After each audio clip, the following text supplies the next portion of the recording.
Hey guys, welcome to Tamil market admin. இன்னைக்கு நம்ம மார்க்கெட்ல ஓப்பன் ஆயிருக்கிற சாஃபர் ஃபுட்ஸ் இந்தியா லிமிடெட்ங்கிற கம்பெனியோட ஐபிஓ பத்தி தான் டீடைல்டா பார்க்க போறோம். வீடியோவை ஸ்கிப் பண்ணாம ஃபுல்லா பார்க்க ட்ரை பண்ணுங்க. வாங்க வீடியோக்குள்ள போலாம்.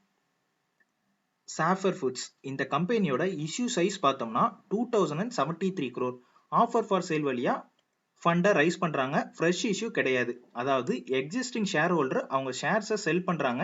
இந்த டோட்டல் அமௌண்ட் அவங்க பாக்கெட்டுக்கு தான் போகும். கம்பெனியோட டெவலப்மெண்ட் ஆக்டிவிட்டீஸ்க்கு எந்த ஃபண்டும் போகாது. இஷ்யூக்கு அப்புறமா இவங்களோட மார்க்கெட் கேப் பார்த்தோம்னா 7498 crore இருப்பாங்க. அதாவது மார்க்கெட்ல லிஸ்ட் ஆகும் போதே மிட் கேப் கம்பெனியா தான் லிஸ்ட் ஆவாங்க. இந்த கம்பெனி 2009ல சமர்ஜித் அட்வைசர் பிரைவேட் லிமிடெட்ங்கிற நேம்ல இன்கார்பரேட் பண்ணப்பட்ட கம்பெனி. அண்ட் ஃபர்தரா 2015ல சாஃபர் ஃபுட்ஸ் இந்தியா பிரைவேட் லிமிடெட்னு நேம் சேஞ்ச் பண்ணிக்கிட்டாங்க. இவங்க ஆக்சுவலா என்ன பிசினஸ் பண்றாங்கன்னா, இப்ப ரீசெண்டா லிஸ்ட் ஆன தேவ்யானி இன்டர்நேஷனல் கம்பெனி பண்ற சேம் பிசினஸ் தான் பண்றாங்க. அதாவது KFC, Pizza Hut, Taco Bell and எம் பிராண்ட்ஸோட பிரான்சைஸ் ஆபரேட்டர். இவங்க இந்தியா அண்ட் மாலத்தீவ்ஸ்ல 209 கேஎஃப்சி ரெஸ்டாரண்ட்டும் அண்ட் இந்தியா, ஸ்ரீலங்கா அண்ட் மாலத்தீவ்ஸ்ல 239 பிஸா ஹட் ரெஸ்டாரண்ட்டும் அண்ட் ஸ்ரீலங்கால 2 டாகோ பெல் ரெஸ்டாரண்ட்டும் ஆப்ரேட் பண்ணிட்டு இருக்காங்க. டோட்டலா பார்த்தோம்னா 450 ரெஸ்டாரண்ட் ஆப்ரேட் பண்ணிட்டு இருக்காங்க. அண்ட் இந்தியாவோட one of the leading M franchise operator இவங்க தான். ஸ்டோர்ஸை பொறுத்தவரை எம் பிராண்ட்ஸ் வேர்ல்டு வைடா 50,000 ஸ்டோர்ஸும், மெக்டானல்ட்ஸ் கிட்டத்தட்ட 38,000 ஸ்டோர்ஸும் இருக்கு and etcetera. Overall market share contribution பார்த்தா கேஎஃப்சி 7%ம் அண்ட் பிஸா ஹட் 6%ம் கான்ட்ரிபியூட் பண்றாங்க. இந்த ஃபுட் செக்மெண்டோட growthன்னு பார்த்தோம்னா burger and sandwich sales next 5 இயர்ஸ்ல 22% சிஏஜிஆர்ல க்ரோ ஆகும்னு அண்ட் பிஸா சேல்ஸ்ங்கிறது 18% சிஏஜிஆர்ல க்ரோ ஆகும்னு அண்ட் சிக்கனோட சேல்ஸ் வந்து 10% சிஏஜிஆர்ல க்ரோ ஆகும்னு and Indian ethnic and other sales each 30% சிஏஜிஆர்ல க்ரோ ஆகும்னு ப்ரொஜெக்ட் பண்ணியிருக்காங்க. இந்தியன் எத்தனிக்ங்கிறது நம்ம ட்ரெடிஷனல் ஃபுட்ஸ், இட்லி, வடை, தோசை எல்லாம் இருக்கு இல்லையா, இதெல்லாம் தான். நெக்ஸ்ட் டோட்டல் ஆப்ரேட்டிங் ஸ்டோர்ஸ்னு பார்க்கும்போது ஜூபிலியன் ஃபுட்ஸ் அண்ட் தேவ்யானி இன்டர்நேஷனலுக்கு அப்புறமா இவங்க தான் அதிகமான ஸ்டோர்ஸை வச்சிருக்காங்க. அண்ட் இந்தியாவில் மட்டும் கிட்டத்தட்ட 437 ஸ்டோர்ஸ் சாஃபியர் ஃபுட்ஸ் வச்சிருக்காங்க. இவங்களோட ஃபினான்ஷியல்ஸ்னு பார்த்தோம்னா ஃபர்ஸ்ட் டோட்டல் அசெட்டுங்கிறது கண்டினியூஸா டிக்ரீஸ் ஆகிட்டே தான் வருது. மெயினா இவங்களோட ஸ்டோர்ஸை பொறுத்த வரைக்கும் ஒரு இடத்துல இவங்க ஸ்டோர் போட்டாங்க அப்படின்னா அது கொஞ்ச நாள் நல்ல ரெவன்யூ வரல அப்படின்னா அந்த இடத்த காலி பண்ணிட்டு இன்னொரு இடத்துக்கு போவாங்க. ஸோ இது பேஸ்ட் அப்பான் அவங்களோட ரெவன்யூ பொறுத்து. இதனால இவங்களோட டோட்டல் அசெட்டுங்கிறது இயர் ஆன் இயர் கம்மியாயிட்டே வந்திருக்கு. ரெவன்யூ பார்த்தோம்னா 2019ஓட 2020ல அதிகமாக கொடுத்துருக்காங்க. பட் 2020லேருந்து 21க்கு கம்மியாயிருக்கு. அதாவது 2020ல 1340 crore ரெவன்யூ கொடுத்துருக்காங்க. 2021ல 1090 crore தான் ரெவன்யூ கொடுத்துருக்காங்க. நெட் ப்ராஃபிட்னு பார்த்தோம்னா இவங்க வந்து one of the loss making company தான். 2019ல 69 crore லாஸ் பண்ணியிருக்காங்க. 2020ல 159 crore லாஸ் பண்ணியிருக்காங்க. அண்ட் 2021ல 99 crore லாஸ் பண்ணியிருக்காங்க. அண்ட் இவங்களோட டெட் டு ஈக்விட்டி ரேஷன் பார்க்கும்போது 0.2. ஸோ கடன் கொஞ்சமா இருக்கிற கம்பெனி நம்ம புரிஞ்சுக்கலாம். இந்த சாஃபர் ஃபுட்ஸ்க்கு காம்படிட்டரான தேவ்யானி இன்டர்நேஷனல் கூட இவங்களோட ரெவன்யூ கம்பேர் பண்ணும்போது 2020லயா இருக்கட்டும் 2021லயா இருக்கட்டும் தேவ்யானி இன்டர்நேஷனல் கூட அதிகமாக ரெவன்யூ கொடுத்துருக்காங்க. நெக்ஸ்ட் இவங்களோட வேல்யூவேஷன் அண்ட் பியர் கம்பேரிசன் பார்த்தா இந்த இண்டஸ்ட்ரியில மார்க்கெட்ல கிட்டத்தட்ட 4 கம்பெனிஸ் லிஸ்ட் ஆயிருக்கு ஆல்ரெடி. அண்ட் அதுல ஜூபிலியன் ஃபுட் அந்த கம்பெனி தவிர மற்ற 3 கம்பெனியுமே லாஸ் மேக்கிங் கம்பெனி தான். ஸோ பிஇ ரேஷியோ கம்பேர் பண்ண முடியாது. நெட் அசெட் வேல்யூ வச்சு பார்த்தோம்னா ஜூபிலியன் ஃபுட்டுக்கு அப்புறமா இவங்க தான் இருக்கிறாங்க. பட் இபிஎஸ்னு பார்த்தோம்னா -19.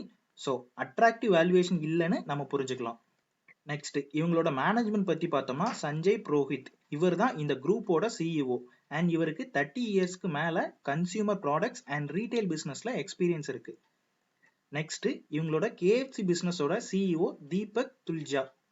இவருக்கு QSR அண்ட் என்டர்டைன்மெண்ட் ரீட்டைல் இண்டஸ்ட்ரியில 24 இயர்ஸ் ஆஃப் எக்ஸ்பீரியன்ஸ் இருக்கு. நெக்ஸ்ட் பிஸா ஹட் பிசினஸோட சிஇஓ மிஸ்டர் விக்ராந்த் ஓக்ரா. இவருக்கு hospitality and QSR chain sub செக்மெண்ட்ல 19 இயர்ஸ் ஆஃப் எக்ஸ்பீரியன்ஸ் இருக்கு. ஸோ வெல் எக்ஸ்பீரியன்ஸ்டு மேனேஜ்மெண்ட்னே நம்ம புரிஞ்சுக்கலாம். நெக்ஸ்ட் இந்த கம்பெனியோட ப்ரொமோட்டரான QSR management trust and Sapphire Foods and சில ஷேர் ஹோல்டர்ஸும் அவங்களோட ஷேர்ஸை செல் பண்றாங்க. இப்போ ப்ரொமோட்டர் அண்ட் ப்ரொமோட்டர் குரூப் கையில கிட்டத்தட்ட 60.08% ஆஃப் ஸ்டேக் இருக்கு. இந்த ஐபிஓக்கு அப்புறமா 49.97% ஸ்டேக்கை ஹோல்ட் பண்ணுவாங்க. ஐபிஓ டீடைல்ஸ்னு பார்த்தோம்னா இந்த ஐபிஓ ஓப்பன் ஆகுறது November 9th.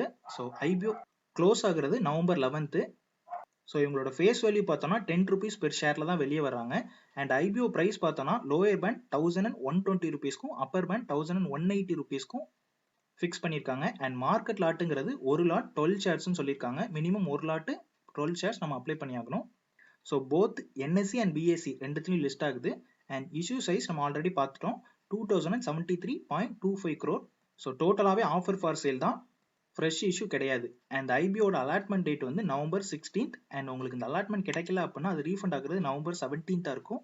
அண்ட் அந்த ஷேர்ஸ் வந்து உங்களுக்கு அலாட்மெண்ட் கிடைச்சிருச்சு அப்படின்னா அந்த ஷேர்ஸ் வந்து உங்கள் டிமேட் அக்கௌண்ட்ல கிரெடிட் ஆகுறது நவம்பர் 18th இருக்கும். அண்ட் அந்த ஷேர்ஸ் வந்து லிஸ்ட் ஆகுறது நவம்பர் 12th இருக்கும், 22 இருக்கும். இந்த ஐபிஓல அப்ளை பண்றதுக்கு மினிமம் ஒரு லாட் 12 ஷேர்ஸ் அப்ளை பண்ணி ஆகணும், 14,160 rupees. அண்ட் மேக்ஸிமம் 14 லாட்ஸ் வரைக்கும் அப்ளை பண்ணலாம், 168 ஷேர்ஸ். இதோட அமௌண்ட் வந்து 1,98,240 rupees. இவங்க ஐபிஓ வர்றதுக்கான ரீசன் என்னன்னா லிஸ்டிங் பெனிஃபிட்காகவும் அண்ட் எக்ஸிஸ்டிங் ஷேர் ஹோல்டர் அவங்க ஷேர்ஸை செல் பண்றதுக்காகவும் மட்டும்தான் வராங்க. இவங்களோட கிரே மார்க்கெட் ப்ரீமியம் பார்த்தோன்னா 125 rupees பெர் ஷேர்ல ட்ரேட் ஆகிட்டு இருக்காங்க. அண்ட் இதே டிமாண்ட் இருந்தது அப்படின்னா 10% ப்ரீமியம்ல லிஸ்ட் ஆவாங்க. அண்ட் இப்போ ரீசெண்டாக லிஸ்ட் ஆன இவங்க காம்படிட்டரான தேவ்யானி இன்டர்நேஷனல் 90 rupeesக்கு ஐபிஓ இஷ்யூ பண்ணாங்க. அண்ட் 36% ரிட்டர்ன் கொடுத்து 140 rupeesக்கு லிஸ்ட் ஆனாங்க. ஸோ இந்த கம்பெனியும் ஓவர் சப்ஸ்கிரைப் ஆயிடுச்சு அப்படின்னா நல்ல டீசென்ட் லிஸ்டிங் கெயின் எக்ஸ்பெக்ட் பண்ணலாம். அண்ட் ஐபிஓட ரிசர்வேஷன் பார்த்தா QIBஸ்க்கு 75% ரிசர்வ் பண்ணியிருக்காங்க. அண்ட் NIIக்கு 15% ரிசர்வ் பண்ணியிருக்காங்க. அண்ட் ரீட்டைல் இன்வெஸ்டருக்கு 10% ரிசர்வ் பண்ணியிருக்காங்க. ஸோ இது லாஸ் மேக்கிங் கம்பெனி, அதனால் ரீட்டைல் இன்வெஸ்டருக்கு 10% தான் அலோகேஷன். இவங்களோட ரிஸ்க் ஃபேக்டராக நான் என்ன பார்க்குறேன் அப்படின்னா இவங்களோட புவர் ஃபினான்ஷியல்ஸ். ஸோ இதுவரை இவங்க ப்ராஃபிட் கொடுத்ததே இல்லை, அது நான் ஒன் ஆஃப் த ரிஸ்க் ஃபேக்டராக பார்க்குறேன். இன்னொன்று என்ன அப்படின்னா இவங்க ஃபியூச்சரில் poor customer experience or bad குவாலிட்டியில் ஃபுட்ஸ் கொடுத்தாங்க அப்படின்னா இவங்களோட ஃப்ரான்சைஸ் அக்ரிமெண்ட் வந்து கேன்சல் ஆகிறதுக்கு சான்சஸ் இருக்குது. ஸோ இதெல்லாம் தான் நான் ரிஸ்க் ஃபேக்டராக பார்க்குறேன். நெக்ஸ்ட் இவங்களோட பாசிட்டிவ்ஸ்ன்னு பார்த்தோம்னா இந்த இண்டஸ்ட்ரியோட growth, fast food and quick service ரெஸ்டாரண்டோட இண்டஸ்ட்ரிங்கிறது நல்லாவே க்ரோ ஆகிட்டு இருக்குது. ஸோ இதை நான் ஒரு பாசிட்டிவாக பார்க்குறேன். அண்ட் ரெண்டாவது லீடிங் QSR பிராண்ட் இவங்க, அதாவது quick service restaurant. Next well experienced management. And இவங்களுக்கு இதுவரை கஸ்டமர் எக்ஸ்பீரியன்ஸில் நல்ல ஃபீட்பேக் கிடைச்சிருக்கதா கஸ்டமர் சைட்லேருந்து அப்டேட் பண்ணியிருக்காங்க. ஸோ இதெல்லாம் தான் அந்த கம்பெனியோட பாசிட்டிவாக பார்க்குறேன். நெக்ஸ்ட் இந்த ஐபிஓ அப்ளை பண்ணலாமா வேண்டாமான்னு பார்க்கும்போது இவங்களோட வேல்யூவேஷன், ஃபினான்ஷியல் அண்ட் காம்படிட்டர் எல்லாமே ஆவரேஜ் தான். அண்ட் கிரே மார்க்கெட்லையும் நல்ல ஒரு ப்ரீமியமில் இன்னும் ட்ரேட் ஆக ஆரம்பிக்கல. பட் என்னை பொறுத்த வரைக்கும் லிஸ்டிங் இன் 5 to 10% எக்ஸ்பெக்ட் பண்ணுறேன். ஷார்ட் டைமை பொறுத்த வரைக்கும் இது ஒரு ரிஸ்கியான ஸ்டாக் தான். ஹை ரிஸ்க் எடுக்கிறவங்க இதில் கண்டிப்பாக ஐபிஓக்காக அப்ளை பண்ணலாம். லாங் டேர்ம் பொறுத்த வரைக்கும் இவங்க ஒரு நல்ல ஃபினான்ஷியல், அதாவது ப்ராஃபிட் கொடுத்தாங்க அப்படின்னா இதை நீங்கள் கன்சிடர் பண்ணலாம். நான் பர்சனலாக அப்ளை பண்ணுறேன்னு கேட்டிங்களா, எண்ட் ஆஃப் த டே, அதாவது 3rd day கிரே மார்க்கெட் ப்ரீமியமை பொறுத்து நான் அப்ளை பண்ணலாமா இல்லையாங்கிறத டிசைட் பண்ண போகிறேன். ஸோ நீங்களும் அப்ளை பண்ணுறீங்களா இல்லையாங்கிறத கமெண்டில் சொல்லுங்கள். ஃபைனலி இதான் ஃப்ரெண்ட்ஸ் நம்ம வீடியோ பிடிச்சிருந்தா சப்ஸ்கிரைப் பண்ணுங்கள். தேங்க்யூ ஃபார் வாட்சிங். ஜெய் ஹிந்த்.